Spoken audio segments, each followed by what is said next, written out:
Hi, I'm Phileas Steyn and I'm the Safari Expert, and this week the video is going to be a little bit different to the ones that I usually post. Yesterday on Instagram stories as well as my YouTube community page, I asked you, the followers and subscribers and viewers, to ask me any question you want about myself and the Safari Expert YouTube channel. So what a wonderful way for you to get to know me a little bit better, and I'm going to try my level best to answer most of your questions. I won't be able to answer every single one because some of you asked me 10 questions in one. But I'm going to literally read them as I find them on my phone and on the laptop. So make yourself a cup of coffee and make sure you've got some time, because it's probably going to be a relatively long video. So let's jump straight into it. The first question is, do you ever get burnt out while traveling and photographing? Definitely. Being a photographic safari guide and making these videos on my own usually is a full day job. You know, you get up with the birds early in the morning to be out there, during the best light. And then obviously again, late afternoon, you're out again. But in between, I'm typically downloading, editing, and you can just imagine making the videos that you guys see is extremely time consuming. So yes, I do get burnt out. And that's why I have you actually can't see it here, but in front of me here, I've got a big year calendar, and I try and space my trips in such a way that I've got enough time to recuperate in between. So the second question is, how did you do it? And that links in with another question that was, how did you start your business as a safari or photo guide? So my background is in nature conservation. I studied a nature conservation diploma, and as part of that, I did a 4-year-long leopard movement study in Mashatu Game Reserve, Botswana, as part of my master's degree. And that's where I really honed my skills as a wildlife photographer. And then after that, I was a travel writer focusing on wildlife areas for 8 years, writing for local South African travel magazines. And in that time, I obviously met a lot of professional wildlife photographers. And that kind of opened up some doors for me to start becoming a professional photographic safari guide in 2013, at least doing it on a regular basis. And that's basically what I've been doing up until now. And it was only with the onset of the pandemic in 2020, when there was very little business for us as photographic safari guides, that I had the time and the opportunity to start the Safari Expert YouTube channel, which is something that I've always wanted to do. So I didn't just, jump into it without considering it carefully. I planned everything down to the T, did a lot of research, and actually did a course as well on how to run a successful YouTube channel so that I could put excellent content out on a regular basis right from the start that actually has a chance of growing the channel. And it's been wonderful to see it actually working, and for the channel to have reached this size this quickly. And of course, I've got all of you to thank for that. And that's basically how the Safari Expert YouTube channel and me as a photographic safari guide came about. Right, let's jump to the next question. What are my top 5 Kruger SANParks camps and why? So many of you will know that I do the reviews on the Kruger camps, and my favorite camps actually change every year because I love all of them so much. But if I had to say now, it would be Bergendal, Lower Sabi, Satara, Letaba, and Singwechi. And I'm not really going to go into so much detail about why, because otherwise you're going to be sitting here for a whole hour. Right, the next one. If you have 10 nights to stay in the Kgalagadi Transfrontier Park, where would you stay? That's a great question. For those of you that know the Kgalagadi, there's quite a few camps to choose from. It's the 3 main camps and the 6 wilderness camps, and then a couple of private lodges as well. If I had 10 nights to spend there, I would literally only do 2 camps. And that's one of my top tips when I talk about how to plan the perfect trip to Kgalagadi. I'll link to the video above. Is the mistake that a lot of people make is they try and go to too many different camps in one trip, and all you end up doing is driving in the middle of the day to reach your camps, because the distances are so big and the going so slow. So I would go to only 2 camps, 5 and 5, and it would probably be 5 nights at Tweerevieren or Kilikranki if I can get space there. It's quite hard to get space there, so that I can cover the south. And the other 5 nights I would actually spend in Kalahari tented camp. And if I can't get space there, at Mata Mata, because I really love the Alb riverbed. So yeah, go and check out that video if you want some more tips about the Kgalagadi specifically. Nicole asked, do you like living in Hoedspruit? Yes, I absolutely love living in Hoedspruit. For those of you who don't know, it's a tiny little town here in the Lowveld of South Africa, a tourism town. And it's been put on the map recently because old Tom Cruise is busy filming Mission Impossible 8 here. So there's been a lovely buzz in town. But we've actually been here for just over 8 years. And we live in what's called the Hoedspruit Wildlife Estate. So I'm surrounded by animals.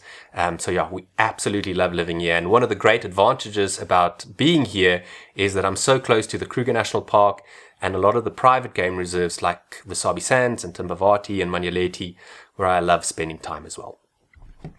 The next question is, how do you monetize your YouTube channel? That's a great question and something that a few people asked. It's not easy earning money through YouTube, I can tell you that, at least not when you start out. And I think that's why a lot of people fail, is that they put a lot of effort and time in for very little reward, at least initially. So I realized right from the start, after having done all that research that I told you, that starting a YouTube channel is running a marathon as opposed to a sprint. So you've got to be very disciplined and committed for a long period of time to reap the rewards. So at the moment, I certainly do make a little bit of money through the ads that you guys see at the beginning and sometimes at the end of videos. And another way that I earn money is to create affiliate links or relationships with other experts in the field that sell products that I can then get a commission from. And I obviously also market my own photography courses and things like that in some of the videos as well. So it's about just thinking cleverly about it to make it financially viable. But at this stage, I'm lucky that there are other ways that I earn money as well that allow me to do this channel or to run this channel. So I photograph lodges, I lead photographic safaris, and I have the online courses. But luckily, like I said earlier, the channel is growing so fast that if I just stay committed and complete the marathon, hopefully in a year's or two's time, that the amount of subscribers and views will mean that the ads, before and during those videos will actually give me a substantial income that I can spend even more time making these videos. The next question, our African Voyage asks, when can we start packing for Khwai? So for those of you who know where Khwai is, it's a wonderful wild concession in Botswana. And go and check out this video about Khwai, our road trip that my friend Yeye Devet and I did last year. It was an epic adventure. And I'm going to... Francois and Steph from Our African Voyage are joining me or my wife and I there later this year. So Francois, you might as well start packing now. Maybe we should do a little recce before we go in September. So yeah, thanks for that one. That was fun. Someone asks, do you still enjoy your Canon R6? I absolutely love my Canon R6. I'm busy recording this video on it as we speak. Some of you might know that I recently upgraded from my Canon 5D Mark IV DSLR to the Canon R6, and I've had lots of opportunities to photograph and film with it. And the only drawback to the camera is the sensor that's a little bit small, so not really a huge amount of room for cropping. But other than that, I absolutely love it. It's performing incredibly well, and I highly recommend it for someone that wants to switch over from DSLR to mirrorless, especially if you've been using Canon. I just think in terms of value for money, it really is an excellent camera, considering how expensive the models like the R5 is, and the Sony A1s and the Nikon Z9s and so on. The R6 is a wonderful investment. Right, let's go to the next one. What is your favorite bird and animal to photograph? Animal, or mammal, I should say, it's definitely the leopard. Those of you that know me will know that I'm a little bit leopard crazy. And in terms of photographing birds, I haven't actually given that a lot of thought. Someone also asked me what is my favorite bird just in general. And there I would have to say it's the little fork-tailed drongo, because they're such cheeky little birds. I absolutely love them and the way that they mimic other birds. And they just have a lovely sort of late afternoon call as well that just makes me really think of Africa and the bush. But I won't say that the fork-tailed drongo is my favorite bird to photograph. That might have to be something like... I love photographing raptors, so perhaps martial eagle, fish eagles, let's just say large raptors to answer your question. Staying on the bird topic, someone's asked me, what is my Southern African bird life list? Believe it or not, I don't actually keep a life list. I just bird for the fun of it. I'm not necessarily a twitcher that knows exactly what I've seen and where, but I've probably seen about 600 of the 950 odd species that occur in Southern Africa. But like I said, I don't know the exact amount. So someone wants to know, when am I going to do another leopard quiz and am I going to do another bird quiz? Some of you will remember the bird quiz that I did in 2020 that was immensely popular. It was 10 episodes testing your identification skills for the sounds of birds of Southern Africa. And then more recently, I did a leopard identification challenge for the leopards that live in the Northern Sabi Sands. So I don't know when I'm going to do the next leopard one. It hasn't been quite as popular to put as much time and effort into it, but I'm sure I'll do another one perhaps later this year. But I literally had a meeting this morning with someone that's going to help me a bit with sounds to do the next bird quiz. And that's actually going to have some mammal sounds in there as well. So keep your eyes open for that one.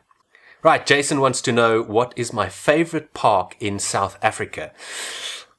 If I could choose between private and public, it would probably be, that's a tricky one. I'm going to say the Kgalagadi Transfrontier Park. Even though I love the Sabi Sands as a private game reserve, there's just something about the Kgalagadi that's absolutely magical. So I suppose if you gave me, a whole lot of money and some free time now and told me I needed to go to a park, I would probably go to the Kgalagadi.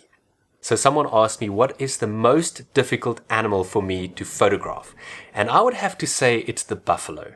Buffaloes are so common here and we often see them in massive herds of over 100 animals, but they are extremely difficult to photograph. I don't know whether it's got to do with the shape or that dark color.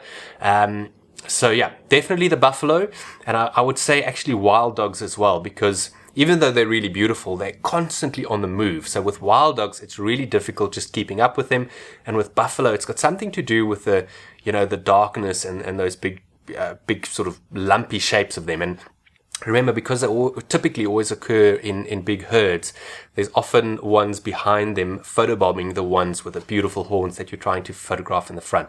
So what I often do with buffalo is I look for detail. I'll zoom in close, photograph maybe the detail of the horns, and definitely the colorful oxpeckers that sit on their backs.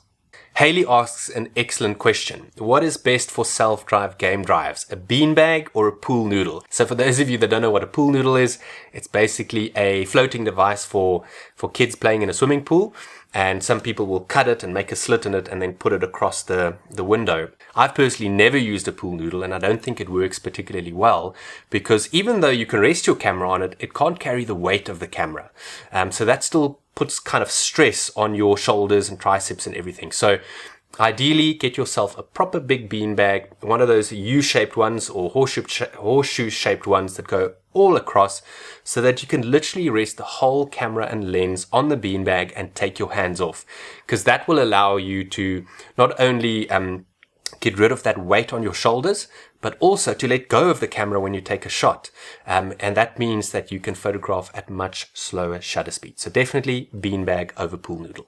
Here's another game viewing question. Is it better to drive fast or slow, or is it just up to luck and timing? It's a good question, because those are two completely different game viewing techniques, and I think they both work. Sometimes I will go the driving slow option, especially when I'm looking for something that's well camouflaged. So that's if I'm looking for leopard in a very specific area where I might just see those spots, or have to listen very carefully for alarm calls and things like that. Or when I'm driving in a place like the Kalahari, where things like owls and thickneys and wildcats and all those sort of shy creatures rely on camouflage in that desert environment, then driving slow works really well. But having said that, there's something to be said for covering ground. So I very often use that tactic as well and try and cover as much ground as quickly as possible without actually breaking the speed limit in the park. And that just means that if for some reason you start in an area that's really quiet, you move out of that area and eventually hoping that you're either going to bump into something in the road or into someone that can give you some advice about what they've seen somewhere else. So definitely both techniques work. And there's a third technique that works really well as well, and that's actually staking out a waterhole. So if you're doing a safari or a self-drive safari during the dry season, you can most definitely pick a nice waterhole, preferably with good light at that time of the day, so that you can take some photos and just spend all your time there. And if you go and watch my Pans video that I posted last year, that's exactly what we did, going to one waterhole for 5 days every morning and afternoon and seeing all the amazing animals that it attracted. So the last question on the Instagram stories, Wesley asks, what do you use to edit your videos and how can I learn? I actually use two programs to edit my YouTube videos. The main one is called Camtasia and it's made by a company called TechSmith. And then I also use Premiere Pro, which is made by Adobe. The reason I use Premiere Pro is because I need something to stabilize footage and also do color grading, which I can't do in Camtasia. But I do find that Camtasia is much more user-friendly and it takes me much less time to put a video together in that than it does in Premiere Pro. So I know I suppose I could spend a lot more time and effort to learn Premiere Pro a little bit better, but at this stage, it seems to work for me to use the two programs. Wesley, I think you probably have to invite me over to Khwai to help you learn one of these programs a little bit better. Or, of course, you can do some online learning and visit a site like udemy.com or Skillshare and go and find a short course that focuses on one of those programs specifically. And that, in fact, is how I learned to use some of Premiere Pro's features.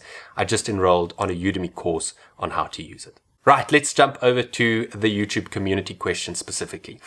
Now, thanks again for all these wonderful comments. Mashudu writes, I love wildlife with a passion and I've watched pretty much all of your videos for inspiration. I always do one-man wildlife photography photo sessions and your advice on different routes and places always helps a lot. My question is, how can I join you on one of your drives? Mashudu, thank you so much for your kind words. I really appreciate it. And believe me, I read each and every comment that you guys post. Sorry if I can't always get back to you. But to get back to your question, it's actually quite tricky because creating the videos that I do takes a lot of planning and concentration, and actually having someone else with me in the vehicle makes it very, very tough. So I unfortunately don't offer the opportunity for people to join me. Sometimes I'll take some friends along, or I might end up with a guide or someone from a lodge that I'm working at.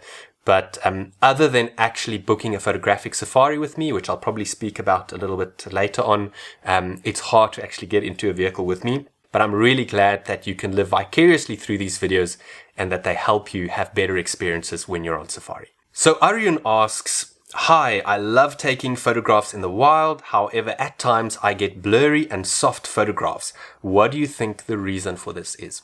So that's one of the most common problems that wildlife photographers, especially beginners, struggle with, and that is getting blurry photographs. Now, that typically has to do with the fact that your camera's got a shutter speed that's too slow, and that will usually happen in low light. So when you're photographing in program mode or even aperture priority, where the camera chooses the shutter speed, you have to choose other settings that allow it to choose the fastest shutter speeds for those light conditions. And that means choosing the lowest possible f-stop so that there's a lot of light coming in. And very importantly, increasing your ISO value.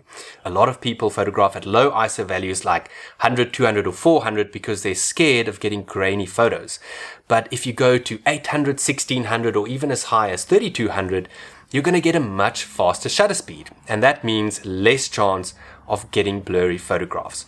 So a combination of a low f-stop and a high ISO should mean less blurry photos. And then another thing is make sure that if you have a long zoom lens like a 150 to 600 or 100 to 400 or whatever it might be, if you zoomed into the maximum, you've got to support your camera as best as you can. So try and keep it on a beanbag or really support it nicely. So try and avoid any kind of camera shake that you are causing, and the combination of the two, the settings and the way that you hold the camera or support the camera, should drastically reduce the amount of soft photos you get. Gian asks, Philia, I haven't seen any videos from the Central Kalahari Game Reserve in Botswana. Do you plan to do such a video? And secondly, would you consider taking along guests on a photographic guide basis? So I haven't been to the Central Kalahari in a long time. Definitely a place I would love to make a video about. But again, what you have to understand about this channel is that it still costs me a lot of money to get to all these destinations. I've got to pay for the fuel, the accommodation, and it's all the time and effort that goes in to produce them. So especially going to these really remote destinations, it's harder to get there than you might think. But it's definitely on my list of places to go. So yeah, hopefully before the end of the year or probably more realistically the end of next year, there will be something about the Central Kalahari. And talking about actually going, joining me at places like this, again, when I'm going to do a self-drive trip like that to a place like Central Kalahari, or like I did in Botswana to Kruger Island, Naipan and Khwai, I typically don't take paying guests with. I'm just going there to create YouTube videos. So if any of you want to join me in the bush, it won't necessarily be for a YouTube video, but it will be for a guided photographic safari. I typically post the dates and the safari details on Instagram and Facebook. So if you're not following me already, go to @thesafariexpert on Instagram and also the Safari Expert on Facebook. And just keep an eye out. Like I said, I post regularly when I do schedule new safaris. Now, I don't actually have my scheduled dates for 2022 up yet, but hopefully that's actually going to be up before the end of March. So I'm definitely going to Pungwe Safari Camp in mid-May. That's going to be a 4-night safari for 6 people in the rustic bush camp in the southern Manyeleti. And then I'm also going to Enrol in mid-June, where we're going to be staying in a much more luxurious lodge and also focusing a lot more on leopards. So as soon as I have those dates, I'll schedule them. Both those trips will be in collaboration with Zali Photo or Zali Safaris, like I did last year. So you can also find the details on their website. And I'll add some links in the description below if you want to know more. And then later this year, in the late dry season, I'll also be going to Karongwe, back to those 2 beautiful underground hides. So yeah, just keep an eye out on my social media for those trips. And then at the end of August next year, I'm going to be leading a 5-day epic wild photographic safari to a place called Chitake Springs in Mana Pools in association with Africa Geographic. We're going to be based at a fully catered mobile camp right next to the springs. And for those of you that know, that's in the middle of nowhere. And that spring actually attracts lions, buffalo, wild dog, and there's just amazing interaction around that in the dry season. And we're actually going to be photographing those animals on foot. So again, I'll add some information in the description below if you're keen to join me there. Arjun asks, how good do you think the combination of the Canon R6 is with the 100 to 500mm RF lens? It's absolutely fantastic. It's exactly the combo I used last year in Botswana, and I personally think it's the most versatile and best value for money in the mirrorless range at the moment. Michelle wants to know, what is my favorite lodge and why? That also changes all the time, but if I had to choose one now, it will probably be Mashatu Lodge in Mashatu Game Reserve, Botswana, simply for the fact that I lived there for 4 years. So I know the people there intimately, and also I find that Mashatu Game Reserve just gives me the most amazing and dramatic wildlife photography opportunities in all of Africa at a very reasonable price, especially when you compare it to places like the Serengeti, the Masai Mara, and the Okavango Delta, and even parts of the Sabi Sand. So if you're looking for an amazing place to do a photographic safari, consider Mashatu, and check out the series I did about Mashatu as well, because it'll show you exactly what to expect from each and every one of their 4 camps. Michelle actually asked another interesting question. She wanted to know, do you have any tips and advice on how travelers can identify and avoid any non-ethical guides, parks, and lodges? So this is a tricky one, because obviously everybody that has a website can sugarcoat it and you'll never really know exactly what happens there. But one way to avoid any unethical behavior is to work through a reputable travel agent, because your travel agent really should know exactly what happens on the ground. So if you are worried about a reserve that does hunting on the side, or has animals that are tame or caged or anything like that, that could be avoided if you use a good travel agent. Another thing that you can do is to book your stay in national parks, because places like the Kruger National Park and the Kgalagadi Transfrontier Park and national parks in other countries, those are typically protected areas, and they'll be extremely strict on how those animals are looked after and managed. So those are really my top tips. So if any of you ever see a lodge or a safari experience that includes things like petting lion cubs or anything with caged animals, rather take a step back. That's often very problematic, and without you even knowing, some of those young animals might actually be raised in order for people to hunt them afterwards in what we call a canned lion hunting or canned hunting situation. So stay away from that as far as possible. Someone wants to know, how can I make a living out of wildlife? It is my passion. It's not easy, I'll tell you that much. The wildlife industry is, it's quite an underpaid industry. If you think about what guides earn, photographers, people that work at lodges, and especially reserve managers that work incredibly long hours for very little money. So unfortunately, it is quite a passion-driven industry with relatively low pay. But that doesn't mean that you can't make a living. You might just not become extremely wealthy if you do so. So, I always say, if it is your passion, go and study something like nature conservation, ecotourism, or even biology, so that you give your chance to get a foot in the door in the industry. But yeah, things have changed so much these days that even amateur photographers that have good equipment are now earning a living through selling their wildlife photos or maybe videos because they have the equipment and the time. So even though they have another job, they have created that opportunity.